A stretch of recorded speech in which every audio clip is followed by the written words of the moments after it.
Hello friends, welcome back to Pragati Manta classes. My name is Shivangi Agarwal and I am your mentor for upcoming TET examination.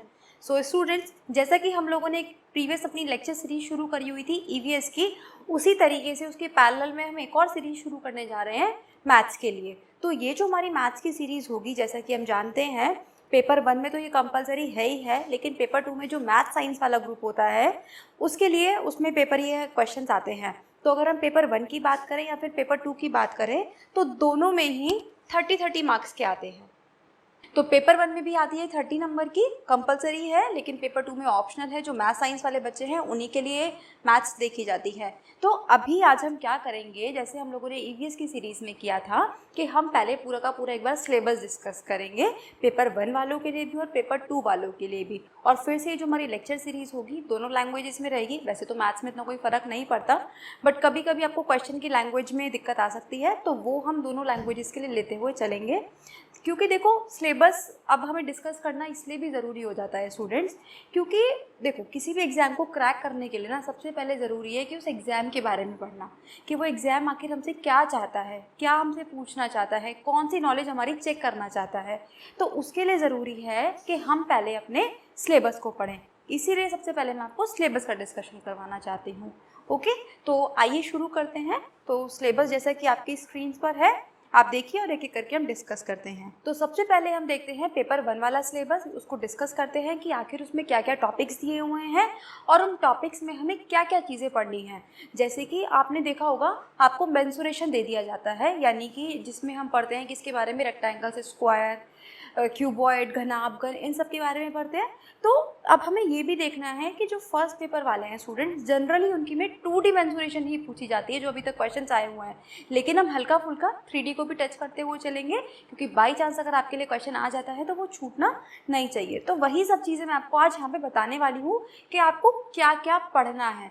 क्योंकि हमें क्या लगता है, किसी भी topic को हमने उठाया और हमें लगता है कि इसके बारे में सब कुछ पढ़ लो।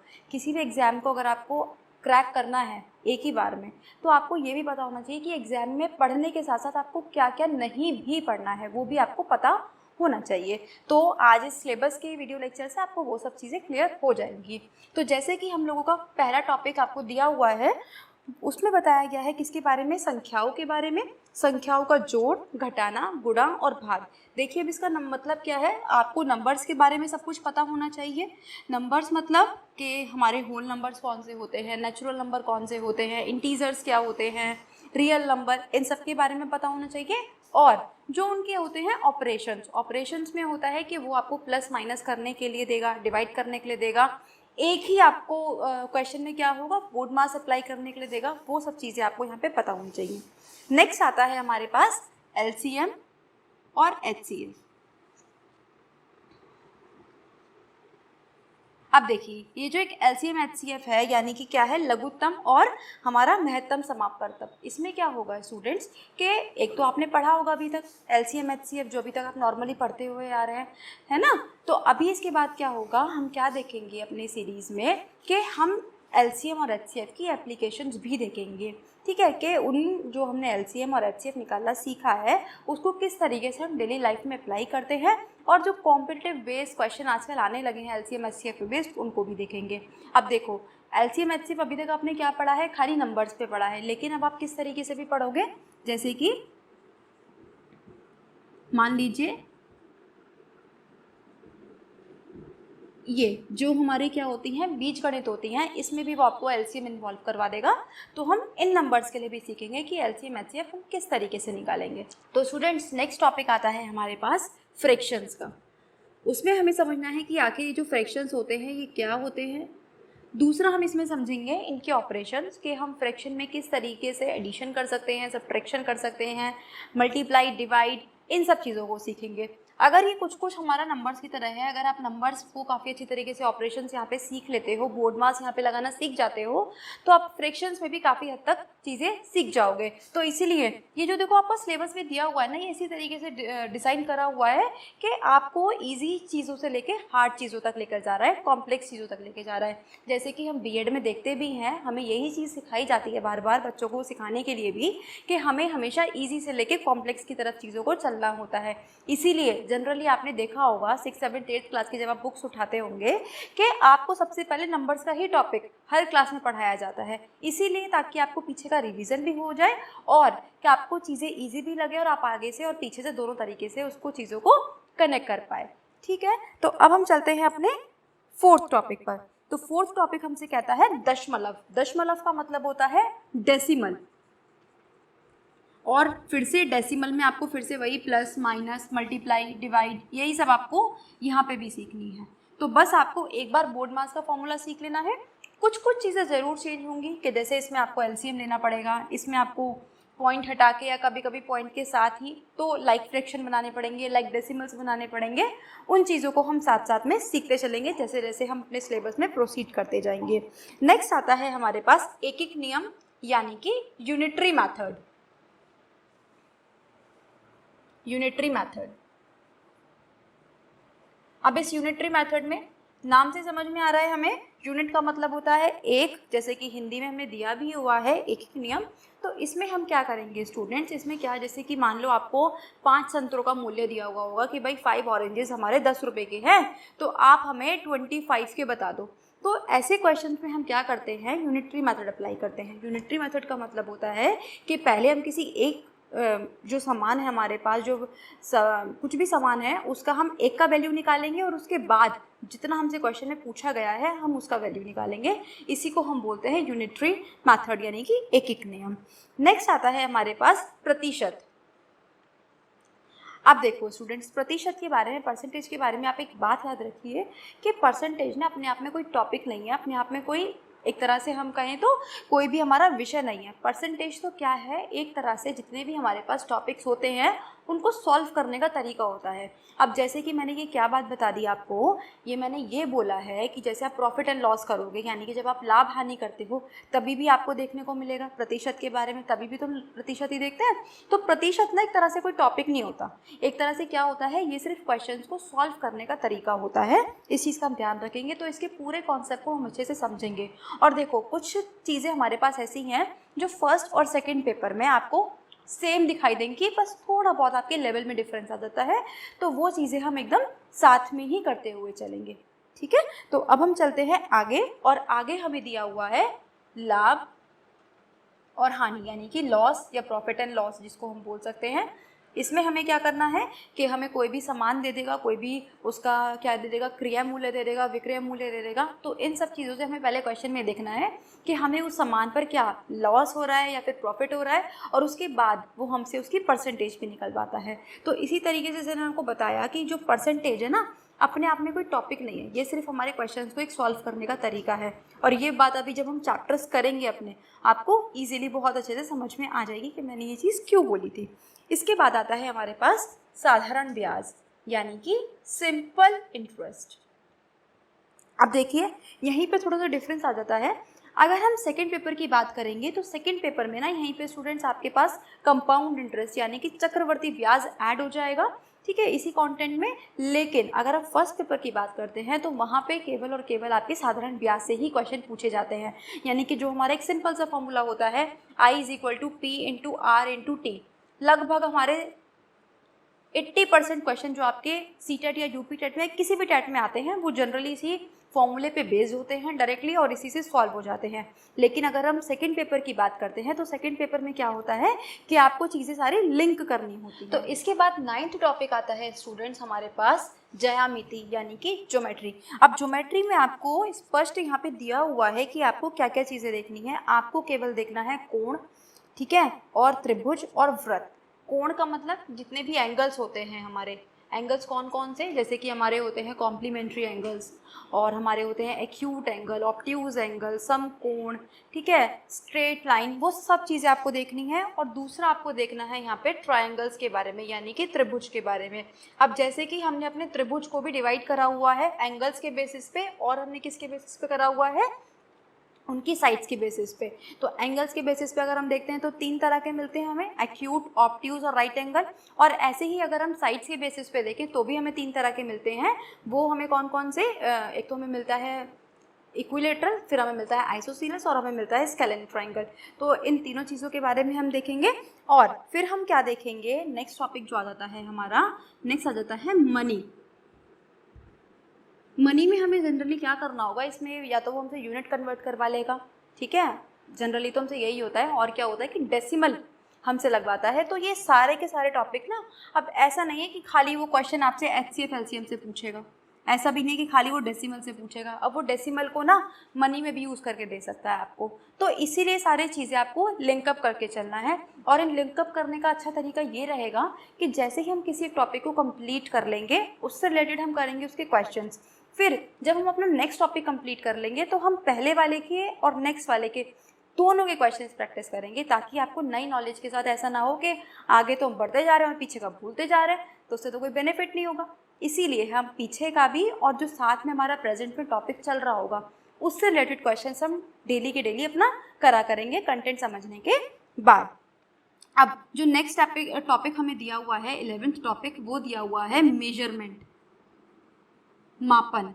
इसमें क्या करना है, हमें मापन में क्या देखना है कि जो यूनिट्स होती हैं हमारी, जो कि मापने के तोलने के यूज़ में आती हैं, जैसे कि लीटर हो गया, फिर हमारे पास क्या होता है मीटर होता है, ठीक है, ये सब चीज़ें जो हम किसी भी चीज़ को मापने के लिए यूज़ करते हैं उनके बारे में देखेंगे। अब इसमें क्या आ जाएंगे, आपके कन्वर्जन्स आ जाएंगे कि आपको जैसे मान लीजिए कोई चीज़ लीटर में दी हुई है तो आप उसको मीटर क्यूब में कैसे कन्वर्ट करेंगे या सेंटीमीटर क्यूब में कैसे कन्वर्ट करेंगे, वो सारी चीज़ें हम इसमें मेजरमेंट के टॉपिक में अपनी देखते हुए चलेंगे। इसके बाद आता है आपके पास परिमिति, यानी कि जो हमारा परिमाप होता है। अब देखो यहाँ पे आपको क्लियरली लिखा हुआ है कि आपके जो क्वेश्चंस आएंगे वो परिमाप से रिलेटेड आएंगे, यानी कि इसमें एरिया की कहीं पे भी बात नहीं दी हुई है। और परिमाप भी किस किस के बारे में दिया हुआ है, एक तो आपको दिया हुआ है ट्राइंगल के बारे में, फिर आपको दिया हुआ है रेक्टेंगल, फिर आपको दिया हुआ है स्क्वायर यानी कि वर्ग, और फिर आपको दिया हुआ है क्वाड्रिलेटरल यानी कि चतुर्भुज। देखा जाए तो आपके सिलेबस में सब कुछ बहुत अच्छे से गिवन है, ठीक है। आपको देखने में सिलेबस बहुत लंबा लग रहा होगा कि बहुत लेंथी है, लेकिन अगर आप ध्यान से सिलेबस को एनालाइज करेंगे ना तो आपको पता चलेगा कि सिलेबस में से जो टॉपिक आपको दिए हुए हैं उसमें से आपको पूरा टॉपिक ना कवर करके उसका एक पोर्शन कवर अप करना है, ठीक है। इसीलिए आपको मैंने पहले कहा कि सिलेबस को पढ़ना किसी भी एग्जाम के लिए बहुत ज़रूरी है, इसलिए अपने सिलेबस को हमेशा बहुत ध्यान से एनालाइज करिए। देन टॉपिक नंबर 13 है हमारे पास कैलेंडर। कैलेंडर में वही आपको कोई भी एक डेट दे देगा और उसमें आपको क्या करेगा कि उस डेट का आपको दिन निकलवा देगा कि भाई इसमें से बता दीजिए कौन सा दिन आ रहा है, या फिर आपको 10 दिन बाद ये कौन सा है, या फिर 3 दिन पहले अगर थर्सडे था तो 4 दिन बाद आपको कौन सा दिन होगा। इस तरीके से क्वेश्चन थोड़ा बहुत हम कह सकते हैं कि ये हमारा किससे भी रिलेटेड हो सकता है, रीजनिंग भी यहाँ पे हम यूज़ करते हुए आपको दिखाई देंगे। नेक्स्ट आता है हमारे पास आंकड़े यानी कि डेटा। अब डेटा में भी फिर हम देखेंगे, ये हमें देखना पड़ेगा कि उसमें हमें ग्रुप्ड और अनग्रुप्ड के बारे में बात नहीं करी गई है, तो हम इसमें दोनों चीज़ों को देखते हुए चलेंगे कि जब आपके पास अनग्रुप्ड के लिए क्वेश्चन आएगा तो आप कैसे सॉल्व करोगे, या फिर जब आपके पास ग्रुप्ड के लिए क्वेश्चन आएगा तो आप कैसे सॉल्व करोगे। अब इस डेटा में 3 चीज़ें हम मेनली देखते हैं, कौन कौन सी, एक हम देखते हैं मीन, फिर हम देखते हैं मीडियन, और हम इसमें देखते हैं मोड यानी कि माध्य, माध्यिका और बहुलक। ये तीनों टॉपिक हमें इसमें कवर अप करने हैं। नेक्स्ट आता है हमारे पास आयतन। आयतन और धारिता किस किस की, घन की और घनाभ की। बाकी जो चीज़ें हैं हमारे पास कोन है, जैसे कि सिलेंडर है, या जो बेलन होता है, शंकु होता है, उस चीज़ों के बारे में हमें नहीं पढ़ना है, केवल और केवल आयतन के बारे में पढ़ना है, वो भी किसके, क्यूब्स यानी कि घन और घनाभ यानी कि क्यूबॉइड। केवल आपको ये 2 ही टॉपिक्स कवर अप करने हैं। इसके बाद बात आती है हमारे पास क्षेत्रफल की यानी कि एरिया की। अब देखो 2 ही चीज़ों का इसने हमसे क्षेत्रफल के लिए बोला हुआ है, कौन कौन सा, आयत और स्क्वायर। इन्हीं के आपको बस एरिया के बारे में बात करनी है, बाकी इन दोनों के आपको केवल परिमाप के बारे में यानी कि पेरीमीटर के बारे में बात करनी है, और इन दोनों में आपको परिमाप और एरिया दोनों के बारे में सारी चीज़ें पता होनी चाहिए। ये आपके सिलेबस में दिया हुआ है। तो अगर हम ध्यान से देखें तो बस इतना सा ही है हमारा किसका, ये पेपर 1 का सिलेबस। और अगर हम इसको ध्यान से पढ़ेंगे ठीक है, बिल्कुल हम वही चीज़ें अपने सिलेबस के अकॉर्डिंग करते जाएंगे तो बहुत जल्दी हमें लगता है कि अपने सिलेबस को कवर अप कर देंगे। देखो पेपर 1 का तो वैसे भी हम देखें तो सिलेबस कोई बहुत ज़्यादा वो वास्ट नहीं पूछता है, और आप प्रैक्टिस के लिए स्टूडेंट सबसे अच्छा काम ये करिए कि एक बुक आती है RS अग्रवाल की, ठीक है, आप वो परचेज़ कर सकते हैं प्रैक्टिस के लिए, बहुत अच्छी बुक है। उसमें आपको एक तो ये बुक इसलिए बहुत अच्छी है क्योंकि आपको ना उसमें प्रैक्टिस के लिए कंटेंट बहुत ज़्यादा मिल जाएगा। या फिर आप 6th 7th और 8th की कोई भी बुक उठा लीजिए, ज़रूरी नहीं है RS अग्रवाल, आपके आसपास कोई भी जो भी स्टूडेंट्स हो या आपके छोटे भाई बहन हो, आप उनसे 6th 7th 8th की बुक लीजिए और उसमें से अपने इन चैप्टर्स को सॉल्व करना शुरू कीजिए। होगा क्या उससे कि आपकी जो बेसिक चीज़ें हैं, जो छोटी छोटी चीज़ें हैं उन बुक्स में दी हुई हैं, वो आपकी वहाँ से कवर अप होती जाएंगी और आपकी प्रैक्टिस भी होती जाएगी। तो कोशिश करिए कि जो जो टॉपिक हम लोग अपने वीडियो लेक्चर के थ्रू पढ़ते जाएं उनको आप अपने घर पर भी प्रैक्टिस करते रहें। और अगर कोई दिक्कत है, कोई क्वेश्चन समझ में नहीं आता है, तो आप उसके लिए हमारा टेलीग्राम चैनल पे वो क्वेश्चन हमें शेयर कर सकते हैं डाउट के लिए। तो स्टूडेंट्स अब हम देखते हैं पेपर 2 के लिए कि पेपर 2 में हमें क्या क्या टॉपिक्स दिए हुए हैं और हमें क्या क्या चीज़ें करनी हैं। तो जैसे कि पहला टॉपिक आप लोग अपनी स्क्रीन्स पर देख पा रहे हैं, तो पहला हमें दिया हुआ है नेचुरल नंबर्स, होल नंबर्स, और हमें दिया हुआ है रेशनल नंबर्स यानी कि प्राकृतिक, पूर्ण और परिमेय संख्याएं। तो जैसा कि आप लोगों ने देखा कि पेपर 1 में भी हमें क्या दिया हुआ था, संख्याएं। संख्याओं में हमें क्या करना था, बस एक हल्का फुल्का सा इंट्रोडक्शन लेना था, हमें सारी चीज़ों के बारे में पता होना चाहिए। लेकिन अब इसमें क्या होगा कि हमें ना वो ऑपरेशंस भी करवा देगा इसमें, ठीक है। ऑपरेशन इस तरीके से कि प्लस माइनस और ये सब चीज़ें भी आ जाएंगी। इन सब चीज़ों के लिए वो क्या करेगा, स्टेटमेंट भी दे देगा, ठीक है। तो इसमें हमें क्या करना होगा, थोड़ा हमें अपनी नॉलेज को एक्सलरेट करना होगा, थोड़ा चीज़ों को बढ़ाना होगा, अपने एरिया को, नॉलेज को, ठीक है। तो हम वो सब चीज़ें यहाँ पर देखते हुए चलेंगे। फिलहाल हम यहाँ पे देख रहे हैं कि हमें क्या देखना है, नंबर्स के बारे में देखना है। इसके बाद सेकेंड टॉपिक हमें दिया हुआ है पूर्णांक, यानी कि होते हैं हमारे इंटीजर्स, ठीक। और उसके बाद हमें दिया हुआ है कोष्टक। कोष्टक क्या होते हैं, ब्रैकेट्स होते हैं, एक तरह के ब्रैकेट, जैसे कि आपने देखा होगा स्मॉल ब्रैकेट के नाम से, देन कर्ली ब्रैकेट के नाम से, देन लार्जर ब्रैकेट के नाम से। तो इन सब चीज़ों के बारे में हमें देखना है, और ये सब चीज़ें हमारी क्या होंगी, कहाँ पे यूज़ हो जाएंगी, बोर्ड मास में यूज़ हो जाएंगी। बाकी जो अभी है इसमें आप देखोगे आगे सिलेबस में आपको बीज गणित दिया हुआ है पूरा, तो बीज गणित में ये हमें बहुत हेल्प करने वाले हैं ये ब्रैकेट्स, तो ये हम ध्यान से यहाँ पर देखेंगे। इसके बाद फिर से वही आपको एलसीएम और एचसीएफ के बारे में पता होना चाहिए, जैसा कि आपने फर्स्ट पेपर में भी देखा था, वही टॉपिक हमें यहाँ पे दिया हुआ है। बस वही बात है कि क्वेश्चंस आपको थोड़े से और हाई लेवल के हो जाएंगे। तो एक बात ध्यान रखिए, जो टॉपिक्स हमारे सेम हैं, जस्ट लाइक हमारे नंबर्स हो गए, एचसीएफ एलसीएम हो गया, ये सब चीज़ें हम साथ में ही लेते हुए चलेंगे। और जब मैं आपको क्वेश्चंस कराऊंगी स्टूडेंट्स, तो मैं वहाँ आपको बताती हुई चलूँगी कि ये पेपर 1 वालों के लिए इंपॉर्टेंट है या फिर ये पेपर 2 वालों के लिए इंपॉर्टेंट है। क्योंकि देखो, आप सोच के देखो, किसी भी क्वेश्चन पे ऐसा तो नहीं लिखा हुआ ना कि ये पेपर 1 में नहीं आएगा, पेपर 2 में नहीं आएगा, लेकिन हमें एक अंदाजे से पढ़ते हुए चलना है। अंदाजे से भी थोड़ा सा हम अपनी चीज़ों को एक्स्ट्रा लेके चलेंगे ताकि कुछ भी छूटे ना हमारे एग्जाम से। नेक्स्ट है हमारे पास वर्गमूल यानी कि स्क्वायर रूट, और फिर है हमारे पास क्यूब रूट यानी कि घनमूल। तो इन दोनों चीज़ों के बारे में देखना है। इसमें हम एक लॉन्ग मेथड के बारे में तो देखेंगे ही देखेंगे, थोड़े से हम ट्रिक्स भी देखेंगे, और प्लस इनके बेसिस पे ना कुछ एप्लीकेशंस भी आती हैं स्क्वायर रूट और क्यूब रूट्स के बेसिस पे, तो उनको भी देखते हुए चलेंगे इन्हीं के साथ में जब हम करेंगे। फिर आती है हमारे पास सर्व समीकरण यानी कि इक्वेशंस।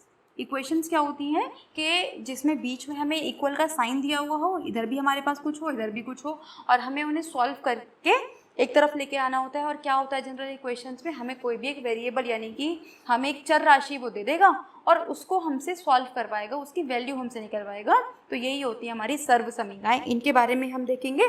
अब देखो, इन सर्व समीकरणों में भी ना इन ब्रैकेट्स का यानी कि कोष्टक का यूज़ होगा, तो इसीलिए आपको स्टार्टिंग के भी सारे टॉपिक्स, ये नहीं कि बहुत ईजी हैं ये तो हमें आते हैं, नहीं ऐसा नहीं, हमें इन्हें बहुत ध्यान से देखते हुए चलना है, हर एक छोटी छोटी चीज़ पे हमें ध्यान रखना है। इसके बाद आती है हमारे पास बीजगणित की अवधारणा। वही तो इसमें हम क्या देखेंगे, यानी कि इसमें हमारी पूरी की पूरी आ जाएगी अलजेब्रा। अलजेब्रा में मेनली हम दो चीज़ों के बारे में पढ़ते हैं, जैसे कि हम क्या देखते हैं, चर राशियाँ, अचर राशियाँ, यानी कि हम देखेंगे कॉन्स्टेंट्स के बारे में, वेरिएबल्स के बारे में कि आखिर ये क्या होते हैं। और जब ये साथ में मिल जाते हैं, जब हम किसी मैथ्स के हम क्या करें एक्सप्रेशन में, जब हम इनको साथ में लिखते हैं तो ये क्या बन जाते हैं, अलजेब्रिक एक्सप्रेशंस बन जाते हैं। तो उसको हम देखेंगे कि किस तरीके से हमें सॉल्व करना है। और वहाँ पर भी फिर क्या होगा कि अभी तक जो हमने फॉर्मूलेस पढ़े हैं, यानी कि इस तरीके से a+b का होल स्क्वायर, a-b का होल स्क्वायर, और भी बहुत सारे फॉर्मूले हैं, उनको हम यूज़ करते हुए चलेंगे अपने इस अलजेब्रा में। इसके बाद देखिए, जैसे कि वही हमें दे दिया कि हमें क्या करना है, बीज व्यंजकों में जोड़ना घटाना, और जोड़ने घटाने के लिए, डिवाइड करने के लिए, मल्टीप्लाई करने के लिए ही हम जनरली इन फॉर्मूलेस का यूज़ करेंगे। तो अब क्या होगा कि हमें पहले ऑपरेशन करना आना चाहिए उन पे, कि बीज गणित में हम किस तरीके से प्लस माइनस डिवाइड मल्टीप्लाई करते हैं, उसके बाद हम इन किस तरीके से इन फॉर्मूलों को अप्लाई कर सकते हैं वो हमें आना चाहिए। अब यहीं पे ना आपसे एक चीज़ और, वो कि इसी बीज गणित में से वो क्या करता है, आपसे HCF LCM पे बेसिस भी क्वेश्चन पूछ लेता है, तो वो सब चीज़ें भी हमें साथ में सारी चीज़ें मतलब लेके चलनी है। इसके बाद आता है हमारे पास युगपत समीकरण, वर्ग समीकरण और रेखीय समीकरण। युगपत का मतलब क्या होता है कि जब दो हमें सर्व समीकरणाएं दे दी जाएंगी और हमें उन दोनों को साथ में सॉल्व करके जो उसमें वेरिएबल्स हैं, यानी कि जो उसमें चर राशियां हैं, उनकी जो वैल्यू है उसको फाइंड करना होता है। इसके बाद वर्ग समीकरण आते हैं, यानी कि क्या आती है हमारे पास, क्वाड्रेटिक इक्वेशंस, यानी कि जिसमें जो हमारा वेरिएबल होता है उसकी जो हाईएस्ट पावर होती है, जब 2 होती है और जब 1 होती है तो उसको हम बोलते हैं लीनियर इक्वेशन, और जब पावर 2 होती है तो उसको हम बोलते हैं क्वाड्रेटिक इक्वेशन। तो इनके बारे में हम देखेंगे किस तरीके से हम इनको सॉल्व कर सकते हैं। अब जैसे कि लीनियर इक्वेशन को सॉल्व करने की, क्वाड्रेटिक इक्वेशन को सॉल्व करने के लिए हमारे पास काफ़ी सारे मेथड्स हैं, और हर क्वेश्चन में हम हर मेथड को अप्लाई नहीं कर सकते, क्योंकि देखो हमें अब क्या करना है, हमें एग्ज़ाम को लेते हुए चलना है, और एग्ज़ाम हमारा यहाँ पे टाइम बाउंडेड हो जाता है। तो हमें ये चीज़ समझनी होगी कि किस क्वेश्चन में हमें कौन से मेथड को अप्लाई करना होगा, वही हम अपनी वीडियो लेक्चर सीरीज़ में पढ़ेंगे और देखेंगे, समझेंगे। इसके बाद आती है हमारे पास समांतर रेखाएं, यानी कि पैरेलल लाइंस, इनके बारे में हम देखेंगे। फिर हम देखेंगे चतुर्भुज की रचनाएं, यानी कि हम देखेंगे क्वाड्रिलेटरल्स के बारे में, कि क्वाड्रिलेटरल्स आखिर किस तरीके से बनाए जाते हैं, कितने टाइप्स होते हैं, कैसे ये एक दूसरे से अलग होते हैं, और उसी में हम देखेंगे किसके बारे में, त्रिभुज के बारे में, यानी कि ट्रायंगल्स के बारे में भी देखेंगे कि कितने टाइप के ट्रायंगल्स होते हैं। ट्रायंगल से रिलेटेड क्वेश्चंस भी करेंगे, उनके एंगल से रिलेटेड क्वेश्चंस करेंगे, और जितनी भी हमारी थ्योरम्स हैं ट्रायंगल से रिलेटेड, त्रिभुज से रिलेटेड, उनको भी हम साथ में देखते हुए चलेंगे, क्योंकि वहाँ से डायरेक्टली क्वेश्चंस पूछे जाते हैं हमसे। इसके बाद है हमारे पास वृत्त और चक्रीय चतुर्भुज, यानी कि हम किसके बारे में देखेंगे, जो हमारा एक टॉपिक है वो है हमारा सर्कल के बारे में और साइक्लिक क्वाड्रिलेटरल के बारे में। और सर्कल तो हम सब जानते हैं क्या होता है, लेकिन साइक्लिक क्वाड्रिलेटरल क्या होता है कि जब हम सर्कल के अंदर ही क्वाड्रिलेटरल बना देते हैं, उसी को हम क्या बोलते हैं, साइक्लिक क्वाड्रिलेटरल। तो इसके बारे में देखेंगे कि इससे रिलेटेड क्वेश्चन हम किस तरीके से सॉल्व कर सकते हैं। वैसे अगर आप ध्यान दो तो यहाँ पे 9th-10th क्लास का टॉपिक है मैथ्स का, NCERTs का, तो आप वहाँ से इसके लिए प्रैक्टिस भी कर सकते हैं। अब इसके बाद आती है हमारे पास वृत्त की स्पर्श रेखाएँ, यानी कि क्या हमारे पास, जिसमें हम देखते हैं टेंजेंट के बारे में, सीकेंट के बारे में, ठीक, इन सब के बारे में हम देखेंगे डिटेल में। और जितने भी हमारी सर्कल से रिलेटेड टर्मिनोलॉजीज होती हैं, यानी कि त्रिज्या हो गई, फिर हमारा डायमीटर यानी कि व्यास हो गया, कॉर्ड यानी कि जीवा, केंद्रक, इन सब चीज़ों के बारे में हम बात करते हुए चलेंगे। इसके बाद आता है हमारे पास वाणिज्यकरण, यानी कि जो हमारी मैथ्स बिजनेस से रिलेटेड है। बिजनेस से कैसे, कि हमें क्या देखेंगे, जो हमारे रेशो एंड प्रपोर्शन होता है उसको हम इसमें देखते हुए चलेंगे कि रेशो एंड प्रपोर्शन किस तरीके से क्वेश्चन सॉल्व करने हैं हमें वहाँ पे। अब रेशो एंड प्रोपोर्शन भी देखो, जैसे मैंने आपको परसेंटेज के बारे में बताया कि परसेंटेज कोई एक तरह से टॉपिक नहीं है, एक क्वेश्चंस को सॉल्व करने का तरीका है। इसी तरीके से रेशो एंड प्रोपोर्शन के बारे में भी अगर मैं बात करूं तो ये बहुत सारी चीज़ों में अप्लाई होता है। बस आपको इसके बेसिक को पता होना चाहिए कि आखिर ये रेशो एंड प्रोपोर्शन हमसे क्या कहना चाहता है, क्या इसके बेसिक्स है, कहाँ कहाँ हम इसको अप्लाई कर सकते हैं, वो चीज़ हमें पता होनी चाहिए। तो उसी को हम यहाँ पे देखेंगे। अब इसी में आपको दिया हुआ है परसेंटेज, लॉस, प्रॉफिट, और क्या दिया हुआ है आपको, इसमें आपको दिया हुआ है SI, देन CI यानी कि सिंपल इंटरेस्ट, कंपाउंड इंटरेस्ट, इन सब के बारे में हम देखेंगे। और देखो जैसे कि फर्स्ट पेपर में हमें सिलेबस में खाली SI दिया हुआ है, लेकिन यहाँ पे CI भी दिया हुआ है। तो अब क्या होगा ना कि क्वेश्चंस इन दोनों से ऐसे पूछे जाएंगे कि दोनों ही क्वेश्चन में आपको एक साथ SI और CI का कॉन्सेप्ट दोनों लगाने पड़े। तो पहले हम क्या समझेंगे, SI के बारे में समझेंगे, फिर हम CI के बारे में समझेंगे, और फिर हम वो क्वेश्चंस को डिस्कस करेंगे जिसमें कि हम अपने दोनों कॉन्सेप्ट को यूज़ कर सकें। ठीक, अब इसके बाद आता है हमारे पास टेक्स्ट की बात, यानी कि कर की बात। और वस्तु विनिमय प्रणाली। इसमें क्या होता है कि जब हम क्या करते थे, बार्टर सिस्टम करते थे, उस टाइम की बात करेंगे कि भाई मैंने आपको 5 क्या कहते हैं संतरे दे दिए, ठीक है, आपने क्या करा कि मुझे उसके बदले में 3 पेन दे दिए। तो इस चीज़ के बारे में हम डिस्कशन करेंगे कि आखिर ये कैसे सॉल्व होंगे क्वेश्चन, क्योंकि जनरली हम क्या करते हैं, केवल मनी के बेसिस पे देखें कि भाई हमने दुकानदार को पैसे दिए, दुकानदार ने हमें उसके बदले में सामान दे दिया। लेकिन जब हम सामान के बदले में सामान देते हैं उसको हम बोलते हैं वस्तु विनिमय प्रणाली, यानी कि बार्टर सिस्टम। तो उसके बारे में हम देखेंगे यहाँ पर। तो स्टूडेंट्स नेक्स्ट टॉपिक है हमारे पास 11th टॉपिक, और 11th टॉपिक में हमें दिया हुआ है किसके बारे में, बैंकिंग के बारे में। बैंकिंग सिस्टम को हमें देखना है, जो हमारी वर्तमान मुद्रा है यानी कि हमारी करेंसी है उसके बारे में देखना है, ठीक है। कैश मेमो, बिल, इन सब चीज़ों के बारे में हम देखेंगे। तो 11th टॉपिक है हमारा बैंकिंग से रिलेटेड। इसके बाद आता है स्टूडेंट्स टॉपिक नंबर हमारा 12, और टॉपिक नंबर 12 हमसे क्या कहता है, ये कहता है सांख्यिकी के बारे में, यानी कि यहाँ पे हम देखेंगे अपनी पूरी स्टैटिस्टिक्स, स्टैट्स के बारे में। अब स्टैट्स में जैसे कि हम जानते हैं कि जो हमें डेटा है वो देखना होता है। ग्रुप डेटा के बारे में बात करेंगे, अनग्रुप डेटा के बारे में बात करेंगे, यानी कि वर्गीकृत, अवर्गीकृत।